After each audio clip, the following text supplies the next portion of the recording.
নবম শ্রেণীর সকল শিক্ষার্থীকে স্বাগতম রসায়ন ক্লাসের মধ্যে। চতুর্থ অধ্যায়ে পর্যায় সারণী নিয়ে এই অধ্যায় নিয়ে আমি আলোচনা করব এবং কোনো মৌলের পর্যায় এবং গ্রুপ কীভাবে নির্ণয় করতে হয় এই কৌশলটি শিখতে আজকে এই ক্লাসে।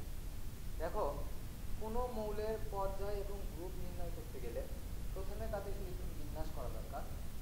ইলেকট্রন বিন্যাসের মাধ্যমে যে কোনো মৌলের পর্যায় এবং গ্রুপ নির্ণয় করা যায়। দেখো, যদি আমি সোডিয়াম মৌল নিই, সোডিয়াম মৌলটির পারমাণবিক সংখ্যা 11, তাহলে যদি আমি ইলেকট্রন বিন্যাস করি,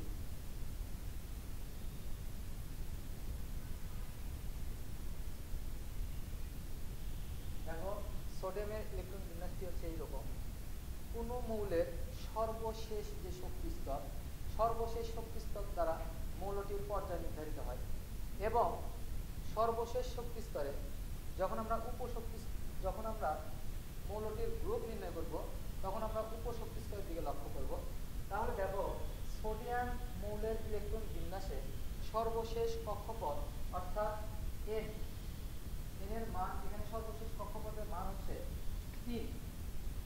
তাহলে 3 হওয়ার কারণে তাহলে এন হচ্ছে 3, সুতরাং সোডিয়ামের পর্যায় হচ্ছে 3। এবং যখন আমরা গ্রুপ নির্ণয় করতে যাব, গ্রুপ নির্ণয় করতে গেলে তোমাকে উপশক্তি স্তরের দিকে লক্ষ্য করতে হবে।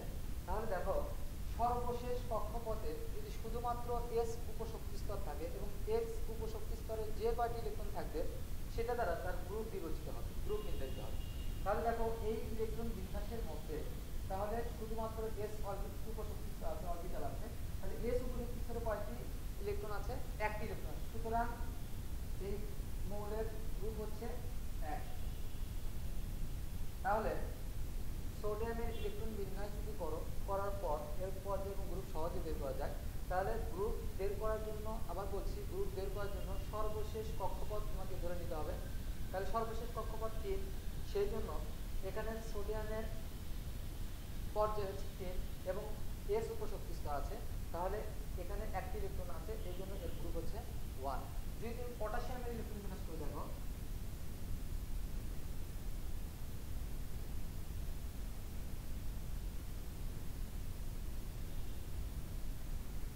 দেখো এখানে 3s 3p এবং 3d হওয়ার কথা ছিল, কিন্তু গত ক্লাসে আমরা এটা আলোচনা করেছিলাম যে 3dতে ইলেকট্রন না গিয়ে 4s ইলেকট্রন আগে প্রবেশ করে, কারণ আগে প্রবেশ করে ইলেকট্রন। তাহলে এটা যদি তুমি গ্রুপ এবং পর্যায় নির্ণয় করতে চাও, দেখো সর্বশেষ কক্ষপথ কত? এটা 3, 4। তাহলে সর্বশেষ কক্ষপথ হচ্ছে তোমার 4। সুতরাং পটাশিয়ামের পর্যায় 4, চতুর্থ পর্যায়ের মৌল পটাশিয়াম, এবং গ্রুপটা হচ্ছে, যেহেতু এস উপশক্তি স্তর একটা আছে, গ্রুপটা হচ্ছে তোমার 1, অর্থাৎ পটাশিয়ামের পর্যায় হচ্ছে তোমার 4, পর্যায় 4 আর গ্রুপ হচ্ছে 1। এই হচ্ছে পটাশিয়ামের পর্যায় এবং গ্রুপ। যখন কোনো জায়গায় কোনো মৌলের ইলেকট্রন বিন্যাসে এস উপশক্তি স্তর, এস এবং পি এই দুটি উপশক্তি স্তর পাশাপাশি থাকবে, তখন গ্রুপ নির্ণয় করার জন্য এস উপশক্তি স্তর যে কটি ইলেকট্রন এবং পি উপশক্তি স্তর যে কটি ইলেকট্রন থাকবে, দুটি যোগ করে তার সঙ্গে অতিরিক্ত 10 যোগ করে তার গ্রুপ নির্ণয় করা হয়। যেমন একটা উদাহরণ দেখো, ফসফরাস 15,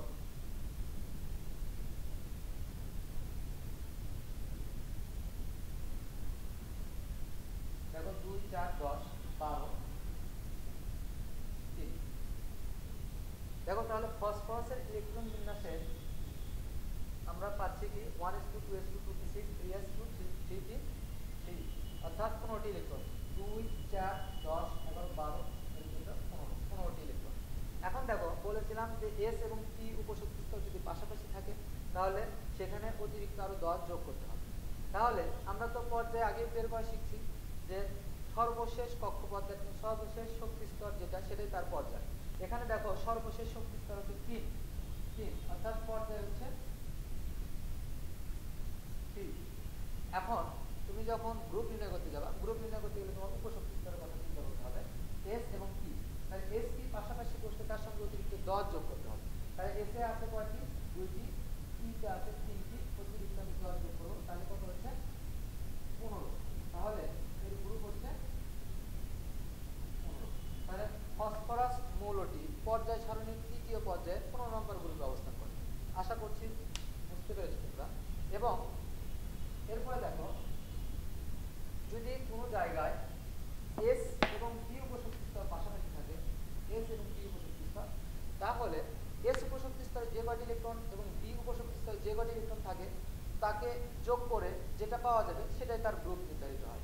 যেমন তুমি নিতে পারো আয়রন, এর পারমাণবিক সংখ্যা হচ্ছে 27।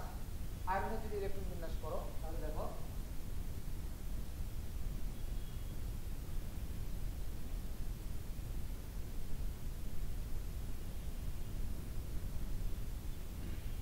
দেখো 10, 12, 18, 20, 26।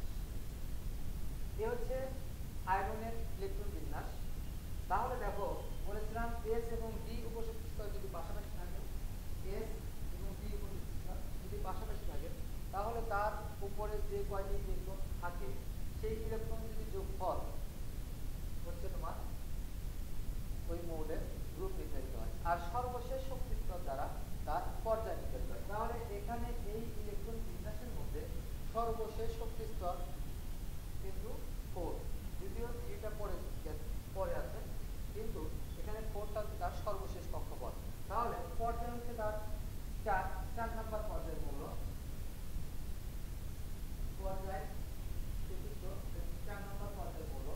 আর মৌলটির হচ্ছে গ্রুপ হচ্ছে তার, যখন গ্রুপ নির্ধারণ করতে যাবা এস এবং পি কে কাউন্ট করতে হবে 2 এবং 6, 2 যোগ 6 তাহলে কত হচ্ছে 8। তাহলে চতুর্থ পর্যায়ে 8 নাম্বার গ্রুপের মৌল হচ্ছে আয়রন। আশা করছি তোমরা এই কোনো মৌলের পর্যায় এবং গ্রুপ কিভাবে নির্ধারিত হয় এটা এখন করতে পারবে। আর গ্রুপ পর্যায় নির্ণয় করার জন্য মূল হচ্ছে মৌলের পারমাণবিক সংখ্যা জানা এবং সেই পারমাণবিক সংখ্যা দিয়ে মৌলটির ইলেকট্রন বিন্যাস করতে হবে আগে। তারপরে তুমি মৌলটির গ্রুপ এবং পর্যায় খুব সহজে বের করতে পারবে। আশা করছি তোমরা বুঝেছো এবং বাসায় প্র্যাকটিস করো, পারবে। যদি কোনো সমস্যা হয় আমাকে তোমরা মোবাইলে জানাতে পারো অথবা কমেন্টে কমেন্ট করতে পারো। ধন্যবাদ সবাইকে। আজকে পর্যন্তই। সামনে নতুন কিছু নিয়ে তোমাদের সঙ্গে হাজির হব। ধন্যবাদ।